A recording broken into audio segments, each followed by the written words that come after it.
তো স্নান পর্ব এখন শেষ আর আমার হাতে ধরিয়ে দেওয়া হয়েছে একটা প্রদীপ। এটা আমি এখন যাচ্ছি মন্দিরে রাখার জন্য। আর এই মন্দিরের মধ্যেই ওর মা ওকে নিয়ে বসে আছে ঠাকুরের আশীর্বাদ দেওয়ানোর জন্য। তো এটা হচ্ছে ওদের বাড়ির নিজস্ব মন্দির। তো পুরোহিত এখানে এসছেন, তো উনি পূজা করছেন। আর সেই পূজা শেষ হওয়ার পর তো হচ্ছে আসল কাজ, ওকে ভাত খাওয়ানোর পালা। আর দেখো এখানে ওর খাবার সাজানো হয়েছে খুব সুন্দরভাবে ফুল দিয়ে। আর এই প্রথমবার আমি দেখলাম বাচ্চাটিকে কাঁদতে। আসলে সারাদিন ধরে ওকে নিয়ে নটঘটানি হচ্ছে, তো তাই বোধহয় একটু ও বিরক্ত হয়ে গেছে, যার জন্য একটু কান্নাকাটি করছিল।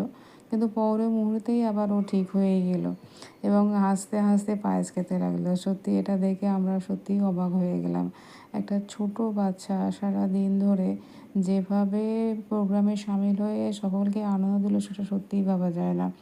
সারা প্রোগ্রামটায় সকাল থেকে রাত পর্যন্ত মোটামুটি ওকে 12টা থেকে 14টা ড্রেস পরানো হয়েছিল এবং প্রতিবারেই ওকে হাসি মুখে দেখা গেছে। এটা সত্যিই একটা বড় বিষয়।